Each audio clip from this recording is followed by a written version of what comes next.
Breaking news చూస్తున్నాం. ఇటు singer Mangli కేసులో రోజుకొక ట్విస్ట్. ఇటు మధు అరెస్టుతో బయటకి రానున్నాయి అసలు నిజాలు. తప్పు చేస్తే తనను జైల్లో వేయాలంటూ మంగ్లీ మరొక వీడియోని రిలీజ్ చేసింది. మైక్రో ఫైనాన్స్ స్కామ్తో తనకు ఎలాంటి సంబంధం లేదంటుంది మంగ్లీ. అసలు మైక్రో ఫైనాన్స్ అనే ఆ పేరు, ఆ పదం కూడా, ఆ పదానికి అర్థం కూడా నాకు తెలియదు అంటూ మంగ్లీ చెప్పుకొస్తుంది. మంగ్లీ పైన ప్రధాన ఆరోపణలు చేస్తున్నారు ఇటు బాధితులు. మంగ్లీ తప్పు చేయకపోతే బాధితుల వైపు నిలబడాలంటూ ఇటు సవాళ్లు విసురుతున్నారు. ఇటు మధుపై ఎందుకు కేసు పెట్టలేదని ఇటు మంగ్లీని బాధితులు నిలదీస్తున్నారు. మంగ్లీని కేసులోంచి మధువే కాపాడుతున్నాడంటూ ఇటు హిమాకాంత్ రెడ్డి ఆరోపిస్తున్నాడు. ఈ క్రమంలోనే మంగ్లీ కేసు బాధితులపై అటాక్కు యత్నించారు. ఇటు ఆర్టీవీ ఆఫీస్ ముందు దుండగులు హల్చల్ చేశారు. ఇటు డిబేట్ జరుగుతున్న సమయంలోనే ఆర్టీవీ కెమెరాకు సంబంధించి ఈ దుండగుల చర్యలు చిక్కాయి. డిబేట్ జరుగుతున్న సమయంలో దాడి చేయాలని కుట్రకు పన్నినట్టు తెలుస్తుంది. ఆర్టీవీ కెమెరాకి ఆ వ్యక్తులు చిక్కారు. దానికి సంబంధించిన విజువల్స్ని కూడా మనం చూస్తున్నాం. మొదటగా ఇటు మంగ్లీ ఏం మాట్లాడుతుంది, మంగ్లీ ఇంత జరిగినా కూడా ఏం చెప్పుకొచ్చే ప్రయత్నం చేస్తుంది, తన ఇన్వాల్వ్మెంట్ లేదని మాట్లాడుతుందా, ఉందని మాట్లాడుతుందా, ఒకసారి తన మాటల్లోనే వినే ప్రయత్నం చేద్దాం. తప్పు ఎవరు చేసినా శిక్షార్హులే. ఈ మైక్రో ఫైనాన్స్ అనే పదమే నాకు తెలియదు. అలాంటిది నేను ఇంత పెద్ద కుట్ర చేశాను అనే అభియోగాలు నాపై రావడం నన్ను చాలా దిగ్భ్రాంతికి గురి చేసింది. నన్ను ఆదరిస్తున్న తెలుగు కుటుంబ సభ్యులకు మళ్ళీ చెప్తున్నా, మీ మంగ్లీ ఎలాంటి తప్పు చేయలేదు. ఈ కేసుకు నాకు ఎలాంటి సంబంధము లేదు. అబద్ధాన్ని అబద్ధమని చెప్పి ఇంత గొంతు చింపుకొని చెప్తున్నా కూడా నాపై బురద చల్లడం ఆగడమే లేదు. అందుకే ప్రతి చేతిలో ఉన్న మొబైల్ కు, రిమోట్ కు నా మొర చెప్పుకుంటున్నాను. చట్టాన్ని గౌరవించే పౌరురాలిగా బాధితులకు న్యాయం జరిగేందుకు, దర్యాప్తు అధికారులకు సహకరించేందుకు నేను సిద్ధంగా ఉన్నానని మీకు విజ్ఞప్తి చేసుకుంటున్నాను. మంగ్లీ ఎలాంటి తప్పు చేయలేదు, చేయదు కూడా. ఈ మైక్రో ఫైనాన్స్ కేసు చీటింగ్ కంపెనీకి డబ్బులు వసూలు చేసిన వివాదంలో నాకు ఎలాంటి సంబంధం కూడా లేదు. చట్టం ఎవరికి మైక్రో ఫైనాన్స్ అనే పదమే నాకు తెలియదంటూ ఇటు మంగ్లీ మాట్లాడుతుంది.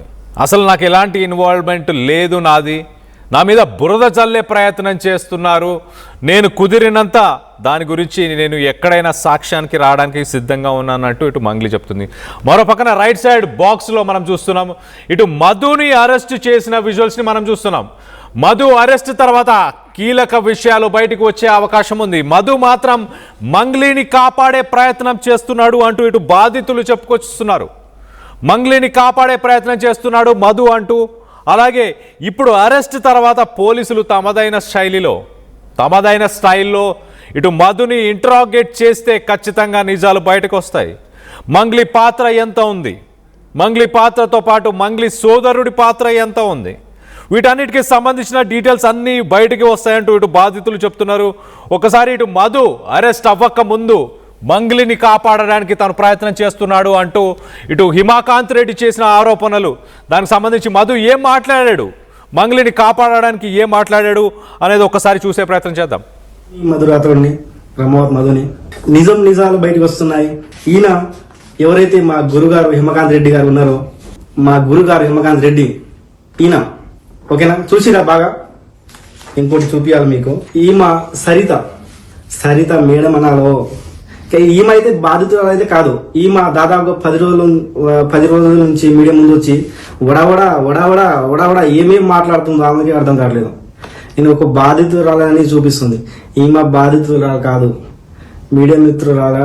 అందరూ అబ్జర్వ్ చేయండి బాగా. ఇంకోటి చూపించాలి మీకు. మా గురుగారు, ఇంకా ఈమెని ఏమంటారో తెలియదు, మా గురుగారి ఎక్స్పర్ట్ ఈమె.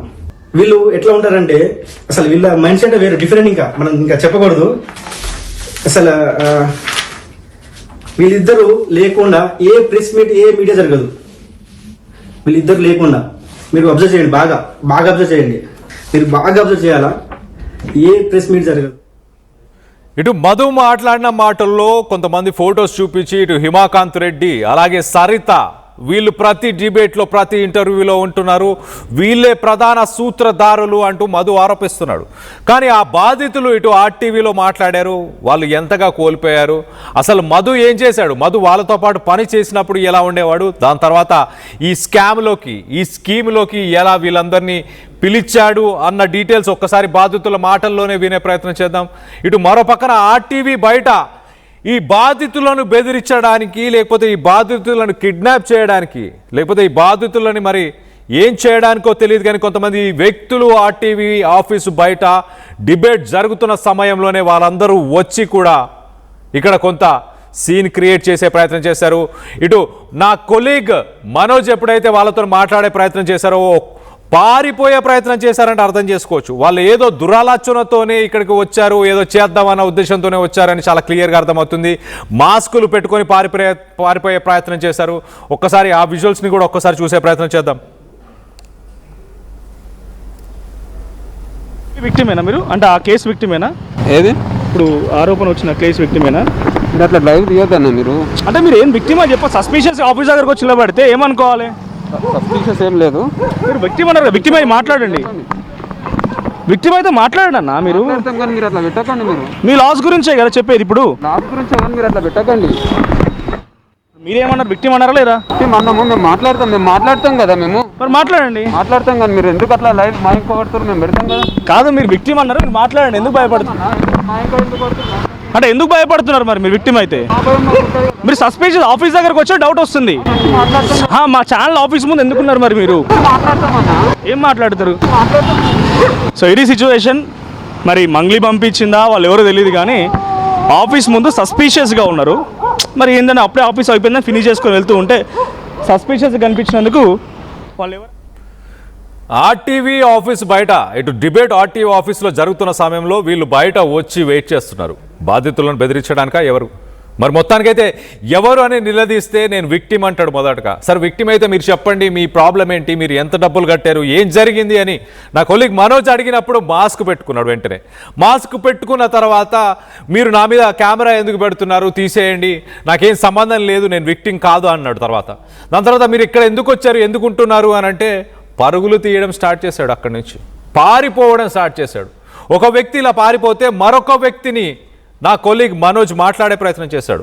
ఇతనితో పాటు ఉన్న వ్యక్తే మీరిద్దరు ఎందుకు వచ్చారు ఏంటి అని నా కొలీగ్ ప్రశ్నించినప్పుడు ఆయన ఇచ్చిన సమాధానాలు ఏంటో ఒక్కసారి చూసే ప్రయత్నం చేద్దాం. సో ఇంకొంతమంది ఆఫీస్ దగ్గరే ఉన్నారు. నా ఆఫీస్ దగ్గరికి మళ్ళీ వెళ్తున్నా. మీరు అప్పటి నుంచి ఆఫీస్ దగ్గర ఉన్నారు కదా, మీరు కూడా విక్టిమ్ అని అన్నారు. ఆయన ఎవరు ఇందాక మీతో వచ్చిన? ఎవరు మీతో పాటు వచ్చిన ఆయన? నాతో రాలే. మీరే అన్నారు కదా ఇద్దరం కలిసి వచ్చినామని. ఇందాక రికార్డ్ అయింది, అది కూడా రికార్డ్ ఉంది. ఇద్దరం కలిసి వచ్చినామని అన్నారు కదా, రికార్డ్ ఉంది. ఇంకో ఆయన కలిసి వచ్చినాము. మీరెవరు అసలు? అప్పటి నుంచి ఆఫీస్ దగ్గర వెయిట్ చేస్తున్నారు. మీరు అక్కడ తిరుగుతున్నానండి నేను. ఇక్కడ ఎందుకండి? ఎప్పుడు చూడలేదు ఇక్కడ ఆఫీస్ దగ్గర. ఎవరు? ఎప్పుడు ఆఫీస్ దగ్గర చూడలేదు. ఎవరిని? మా ఆఫీస్ మీ స్టాఫ్ కాదు కదా. ఆఫీస్ దగ్గర చాలా సేపు నుంచి వెయిట్ చేస్తున్నాం. వాచ్మెన్ చెప్పినాక బయటకు వచ్చినా నేను. అసలు మీరు ఎవరైనా అడుగుతున్నారు? నేను ఉండలేను. అప్పుడే మీరు మాట్లాడే సంబంధం లేదు. ఇది ఇందాక ఆఫీస్ దగ్గర వెయిట్ చేసిన దాంట్లో ఆయన కూడా ఉన్నారు. సో ఆయన కూడా నాకు సంబంధం లేదు అని అంటున్నారు. ఆయన అంటే ఏమనుకోవాలి అసలు యాక్చువల్గా? మా ఆఫీస్ దగ్గర మీరు ఏం చేస్తున్నారు, ఎందుకు వచ్చారు అని నా కొలీగ్ మనోజ్ అడిగినప్పుడు నేను మీ స్టాఫ్ కాదు కదా అని చాలా క్లియర్గా మాట్లాడుతున్నాను. అంటే మీ స్టాఫ్ కాదు కదా అంటే మీ ఆఫీస్ తెలుసు, మీ స్టాఫ్ తెలుసు, మీ బిల్డింగ్ ప్రిమిసెస్లో నేను ఉన్నాను అని ఒక రకంగా ఒప్పుకుంటూనే పారిపోయిన ఇంకొక వ్యక్తికి నాకు ఎలాంటి సంబంధం లేదు అంటూ చెప్పుకొచ్చే ప్రయత్నం చేస్తారు. సో మొత్తం మీద బాధితుల మీద కొంత ప్రెషర్ తీసుకొచ్చే ప్రయత్నం చేస్తున్నారు. వాళ్ళు ఎవరు అనేది తెలియదు కానీ మొత్తానికైతే ప్రెషర్ తీసుకొస్తున్నారు. వాళ్ళని బెదిరించే ప్రయత్నం చేస్తున్నారా, వాళ్ళని కిడ్నాప్ చేసే ప్రయత్నం చేస్తున్నారా, వాళ్ళ గొంతుని నొక్కే ప్రయత్నం చేస్తున్నారా, వీటన్నిటికి సంబంధించి మరింత అప్డేట్ తీసుకునే ప్రయత్నం చేద్దాం. ఇటు మా ప్రతినిధి ఇన్నారెడ్డి అందుబాటులో ఉన్నారు. ఇన్నారెడ్డితో మాట్లాడి తెలుసుకునే ప్రయత్నం చేద్దాం. ఇన్నారెడ్డి చెప్పండి, అసలు నిన్న ఆర్టీవీ ఆఫీసు బయట కొంత గందరగోళం క్రియేట్ చేసే ప్రయత్నం, ఇక్కడికి వచ్చే డిబేట్లో పాల్గొన్న బాధితులను బెదిరించే ప్రయత్నం చేస్తున్నారా? మరోపక్కన మధుకు సంబంధించి లేటెస్ట్ అప్డేట్ ఏముంది? కళ్యాణ్, మనం గమనించవచ్చు ఈ టోటల్ ఎపిసోడ్ లో ఆర్టీవీ చాలా ఎక్స్క్లూజివ్ గా ప్రతి విషయాన్ని కూడా మనం ప్రజల ముందు, అంటే నిర్ణేతలు ప్రజలే కాబట్టి ప్రజల ముందు వచ్చే ప్రయత్నం చేస్తున్నాం. ఈ క్రమంలోనే ఇక జరుగుతున్న పరిణామాలన్నీ చూస్తున్నాం. తర్వాత దీంట్లో మంగ్లీకి ఇన్వాల్వ్మెంట్ లేదు, మంగ్లీ పేరు చెప్పి డబ్బులు వసూలు చేశారని చెప్పి చాలా కరాఖండిగా బాధ్యులు చెప్పి మనం చెప్తా ఉన్నాం. అయితే నిన్న జరుగుతున్న పరిణామాలు చూస్తూ ఉంటే మన డిబేట్ లో దాదాపుగా 10 మంది బాధితులు వచ్చి మంగిలికి సంబంధించి వాళ్ళ తమ్ముడికి ఎలాంటి ఇన్వాల్వ్మెంట్ ఉంది, వాళ్ళ ఇంట్లోకి పోయి వాళ్ళ ఇంట్లో కూడా వీళ్ళు వెళ్ళిన వీడియోస్ తో పాటు అక్కడ పటాన్ చెరువులో బాధితులు అంటూ హేమాకాంత్ రెడ్డిని ఎక్స్క్యూజన్ చేసే ప్రయత్నం చేసినప్పుడు ఆ హేమాకాంత్ రెడ్డి కూడా చాలా స్పష్టంగా అంటే పటాన్ చెరువులో ఉన్న ఎవరైతే బాధితులని చెప్పంటున్నారో వాళ్ళు అసలు మధు తెలియదని చెప్పని కూడా వాళ్ళు ఆ రోజు ప్రెస్ మీట్ చెప్పడం జరిగింది. అంటే పటాన్ చెరువులో వ్యక్తులతో కూర్చొని తర్వాత హేమాకాంత్ రెడ్డి మధు దగ్గర డబ్బులు ఎప్పిస్తావు, తర్వాత డబ్బులు ఇమీడియట్ గా ఇవ్వండి అని చెప్పేసి అని కూడా ఆయన నిలదీసిన వీడియో కూడా బయటకు వచ్చింది. అంటే వీళ్ళందరూ కూడా బాధ్యులే, కానీ వాళ్ళకి డబ్బులు ఇస్తానని చెప్పేసి ఇలా మంగిలికి సంబంధం లేదని చెప్పే ప్రయత్నం చేయండి అని చెప్పేసి కూడా వాళ్ళు చెప్తున్నట్టుగా అక్కడ అర్థమైంది. అంటే ఇక్కడ నిజాలు వెలుగు తీసేందుకు బాధితుల వర్షను తర్వాత జరుగుతున్న పరిణామాలు మన దగ్గర ఉన్న ఎవిడెన్సులు, అది మనం చూపించిన ఎవిడెన్సులు కాదు, బాధితులు ప్రత్యక్షంగా లైవ్ లోనే చూపించారు. సో ఇవన్నీ కూడా ఏమవుతుందంటే అవతల పక్క వ్యక్తులను డైనమలో పడేస్తుంది. అంటే రోజు రోజుకి మన మీద ఆరోపణలు ఎక్కువైతా ఉన్నాయి, మనం తప్పుడు మనుషులుగా బయటపడే ఇష్యూ జరుగుతా ఉంది. కాబట్టి ఏదో రకంగా ఈ బాధితులను భయభ్రాంతికి గురి చేసే ప్రయత్నం చేయాలన్న ఇంటెన్షన్ తోటే మన డిబేట్ జరుగుతున్నప్పుడు మన ఆర్టీవీ బయట చాలా మంది గుమిగూడారు. మరి వాళ్ళు బయటకు వస్తే వాళ్ళని ఏం చేయాలని, అటాక్ చేయాలనా, లేకపోతే వాళ్ళని తీసుకుపోయి కిడ్నాప్ చేయాలనా, తర్వాత అంటే వాళ్ళ ఇంటెన్షన్ ఏంటో కూడా మనకు చాలా స్పష్టంగా అర్థమవుతా ఉంది. ఖచ్చితంగా ఈ విషయంలో పైన డిబేట్ జరుగుతున్నప్పుడు వాస్తవాలు చెప్పడం, సాక్ష్యాధారాలు చూపించడంతో ఒక రకమైన సెల్ఫ్ డిఫెన్స్ లో పడ్డారు అవతల పక్క వ్యక్తులు. అది నేను మంగిలి అని చెప్పాను, తర్వాత ఎవరు చేస్తారని చెప్పాను, మొత్తం మీద ఒక గ్యాంగ్ మధుకు సంబంధించిన గ్యాంగ్ కూడా అయ్యి ఉండొచ్చు. ఈ క్రమంలోనే అంటే మన లైవ్ డిబేట్ జరుగుతున్న క్రమంలోనే మధు అరెస్ట్ అవ్వడం జరిగింది. సైబరాబాద్ పోలీసులు సైబరాబాద్ కమిషన్ పరిధిలో కేసు నమోదు అవటం, తర్వాత మధుని అరెస్ట్ చేయడం జరిగింది.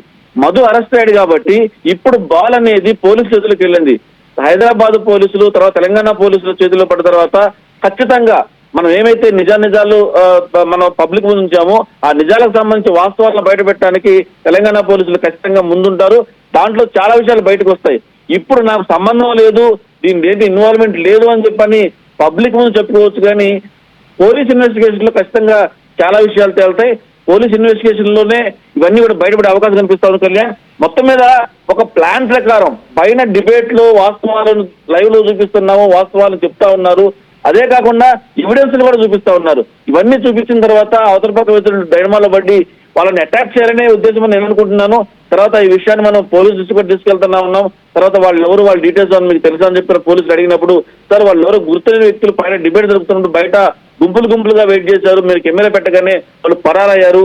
మనోజ్ వాళ్ళు ప్రశ్నిస్తున్నాం అన్నాడు. ఒకప్పుడు బాధితులు అంటారు, తర్వాత మేము కాదు అంటారు, తర్వాత కలిసి వచ్చామంట. అంటే ఆ చెప్పే మాటల్లో పొంతం లేకుండా పోతుంది. కాబట్టి ఖచ్చితంగా మైండ్ లో ఒక ఇంటెన్షన్ పెట్టుకొని వాళ్ళు ఏదో ఒక హడావుడి సృష్టించడమో, గడబడి చేయటమో, లేకపోతే బాధితులు అటాక్ చేయటమో, బాధితులు కిడ్నాప్ చేయటమో ఏదో ఒక ఇంటెన్షన్ వచ్చారు. కాకపోతే అక్కడ మన కెమెరా అలర్ట్ అవడంతో పరారయ్యారు. స్పష్టంగా మన కెమెరా నిజంగా వాళ్ళకి సంబంధం లేదు, వాళ్ళు ఎవరో తెలియదు, ఏదో మేము చూడటానికి వచ్చామని చెప్పంటే నిలబడి చెప్పాలి. కానీ అవుతున్నారంటేనే ఖచ్చితంగా దాంట్లో వాళ్ళ ఇంటెన్షన్ వేరే ఉంది. ఖచ్చితంగా అటాక్ చేయడానికో లేకపోతే ఏదన్నా గడిబడి సృష్టించడానికి వాళ్ళు గుంపులుగా వచ్చినట్టుగా మనకు చాలా స్పష్టంగా అర్థమవుతా ఉంది. మరి ఈ విషయం మీద మనం పోలీసు దృష్టి కూడా తీసుకెళ్ళడం జరుగుతా ఉంది. ఖచ్చితంగా వాస్తవాలు బయటపెట్టే క్రమంలో ఎవరు ఎలాంటి అటాక్ చేసినా కూడా ఆర్టీ ఎట్టి పరిస్థితుల్లో భయపడే ప్రసక్తి లేదు. ఇలాంటి విషయాలను పబ్లిక్ ముందు ఉంచుతాం. ఒక విషయం చెప్పాలి కళ్యాణ్, మా ఫస్ట్ నుంచి మనం చెప్తా ఉన్నాం, మధుకు సంబంధించి సర్టిఫికేట్ దాదాపుగా ప్రతిసారి కాల్ చేస్తూ ఉన్నా. మేము ఒక వర్షం ఇస్తున్నప్పుడు ఖచ్చితంగా మీ వర్షం కూడా చెప్పండి. మా ఆర్టీవీ ఇంటెన్షన్ ఇరువైపులా వర్షం పబ్లిక్ ముందు ఉంచడం అనేది మా అని చెప్పంటే సరే సార్ వస్తాను సార్, రేపు వస్తాను కానీ ఆయన కెమెరా ముందు రావడానికి భయపడతా ఉన్నాడు. అలాగే మధు కూడా పొంతం లేని వీడియోలు క్రియేట్ చేస్తా ఉన్నాడు. నిన్న ఇక్కడ 2 విషయాలు మనం గమనించాలా కళ్యాణ్. మన పటాన్ చెరువులో జరిగిన ప్రెస్ మీటు, తర్వాత ఈ మధు లేటెస్ట్ గా రిలీజ్ చేసిన వీడియో చూస్తే హేమాకాంత్ రెడ్డి మీద మొత్తం ఆయన మీద నెట్టే ప్రయత్నం చేసిన నేపథ్యంలో ఇక్కడ మన స్టూడియోలో మొత్తం ఎవిడెన్స్ చూపించడం జరిగింది. అంటే హేమాకాంత్ రెడ్డికి ఎలా సంబంధం లేదు, ఆయన కంపెనీని వాడుకొని ఆయన ముందుంచి ఆయన ఎక్యూజ్ చేయాలని చెప్పిన ప్రయత్నం జరుగుతుంది. కాబట్టి ఆ డిబేట్ లో ఎదురుదాడిలో స్పష్టంగా ఆయన ఏంటో చెప్పగలిగాడు. సో ఇక్కడ పటాన్ చెరువు ప్రెస్ మీట్ జరిగిన తర్వాత మధు ఇచ్చిన వీడియోతో పాటు ఇవన్నీ కూడా ఈ మధు అండ్ గ్యాంగ్ సంబంధించిన వ్యవహారాలన్నీ కూడా బట్టబలైనాయి. సో ఈ నేపథ్యంలోనే వాళ్ళు ఈ రకమైన దాడికి ప్రయత్నం చేశారు, కిడ్నాప్ ప్రయత్నం చేశారు, గడబడి చేయాలనో లేకపోతే ఏదో కిషన్ క్రియేట్ చేసి అటెన్షన్ డైవర్షన్ చేయాలని. ఇప్పుడు మనం చూస్తా ఉన్నాం, ఈ మంగిలి కేసు ఒకటి, మంగి మీద ఆరోపణలు వస్తా ఉన్నాయి, మరోపైన మధు కూడా తప్పించుకుని తిరుగుతున్నాడు, మరోపైన సిఐడి కేసు ఉంది. ఇవన్నీ జరుగుతున్న క్రమంలో అటెన్షన్ డైవర్షన్ చేయాలని చెప్పని హేమాకాంత్ రెడ్డి మీదకి ఈ ఇష్యూని మార్చాలని చెప్పన్న వాళ్ళ విఫల ప్రయత్నాన్ని మనం తిప్పుకొట్టామని చెప్పుకోవచ్చు. వాస్తవాలు పబ్లిక్ ముందుంచాం. మనం ఏదో వాళ్ళని ఎక్కువ వాళ్ళు వీళ్ళ తరఫున మాట్లాడి అవతల వాళ్ళని మనం వేరే చూపించట్లా. ఇక్కడ జరిగిన వాస్తవాన్ని యాజ్ టీజ్ గా మనం ప్రజల ముందు ఉంచే ప్రయత్నం చేశాం. సో ఆ ప్రయత్నంలో భాగంగా మనం చేస్తున్న ప్రయత్నాలకు సంబంధించి ఇక్కడ బాధితులందరినీ ఏదో ఒకటి చేయాలండి. అంటే ఈ ఇష్యూ అటెన్షన్ డైవర్షన్ చేయాలంటే ఏదన్నా వాళ్ళని అటాక్ చేయడము, తర్వాత వాళ్ళని కిడ్నాప్ చేయడం, సంథింగ్ ఏదో మొత్తాన్ని ఒక మైండ్ ఒక ఇంటెన్షన్ వచ్చారు. ఒకటి మాత్రం స్పష్టంగా చెప్పుకోవచ్చు కళ్యాణ్, పోలీసులు, సైబరాబాద్ పోలీసులకు ప్రస్తుతం మధు వాళ్ళ కస్టడీలో ఉన్నాడు. చాలా విషయాలు బయటకు వస్తాయి. చాలా మంది తమకు సంబంధం లేదు, తమకు ఇన్వాల్వ్మెంట్ లేదు అని చెప్పినప్పటికీ కూడా మన తెలంగాణ పోలీసులు డెఫినెట్ గా అన్ని విషయాలు లాగుతారు. బాధితుల దగ్గర కూడా చాలా ఎవిడెన్స్లు ఉన్నాయి. మనం కూడా చాలా వరకు అసలు జరిగిన వాస్తవాలు ఏంటి, ఏం జరుగుతా ఉంది, ఎందుకు ఈ ఇష్యూ ఇంత పెద్దది అవుతా ఉంది, ఇన్ని కోట్ల రూపాయలు మోసం చేసిన తర్వాత డబ్బులు ఎక్కడికి వెళ్ళాయి దీంట్లో.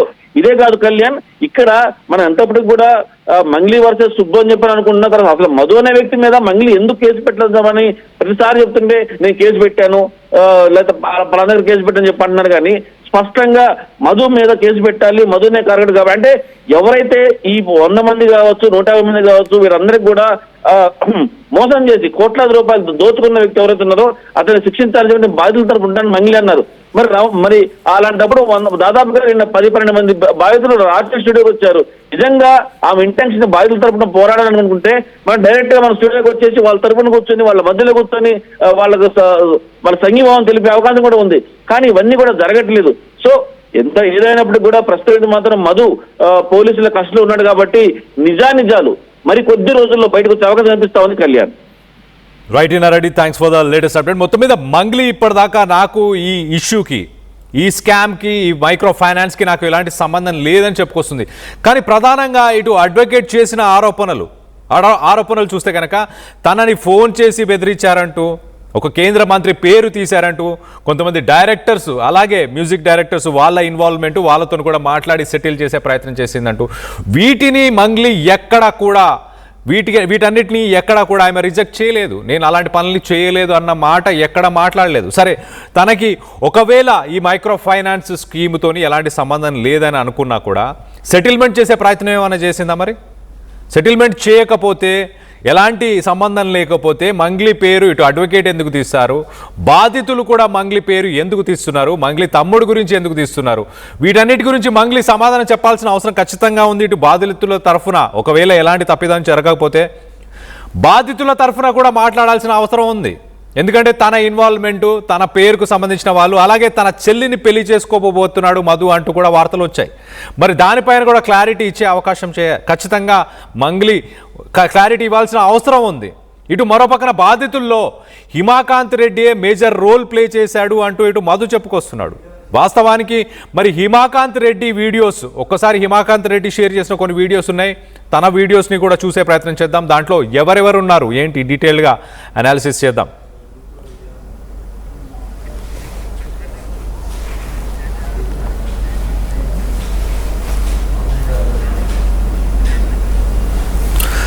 రైట్, ఇది మంగ్లీకి సంబంధించిన గెస్ట్ హౌస్, మంగ్లీ ఫ్లాట్ అంటూ కూడా మాట్లాడుతుంటాడు. అదే ఫ్లాట్లో, అదే గెస్ట్ హౌస్లో ఇటు మధు అక్కడ కూర్చొని మరి భోజనం చేస్తున్నాడు. మధుకి మంగ్లీకి ఎలాంటి సంబంధం లేదా? ఇటు మంగ్లీ చెల్లిని మధుకిచ్చి పెళ్లి చేద్దామని అనుకోలేదా? ఒకవేళ అనుకోకపోయి ఉంటే మరి మంగ్లీకి సంబంధించిన ఫ్లాట్లో మధు ఏం చేస్తున్నాడు? హిమాకాంత్ రెడ్డి తీసిన ఆ వీడియోస్ని మనం చూడొచ్చు. హిమాకాంత్ రెడ్డి రాత్రి వేళ అక్కడ కూర్చొని ఆ ఫ్లాట్కి సంబంధించిన విజువల్స్ అన్నీ తీస్తున్నాడు. ఇటు డైనింగ్ టేబుల్ మీద మధు కూర్చొని డిన్నర్ చేస్తున్న వీడియోస్, భోజనం చేస్తున్న ఆ వీడియోస్లో మనం చూడొచ్చు చాలా క్లియర్గా. హిమాకాంత్ రెడ్డి ఇటు మధుకి మంగ్లీకి ఉన్న రిలేషన్ని ఎగ్జిబిట్ చేస్తున్నాడు, చాలా క్లియర్గా చూపించే ప్రయత్నం చేస్తున్నాడు.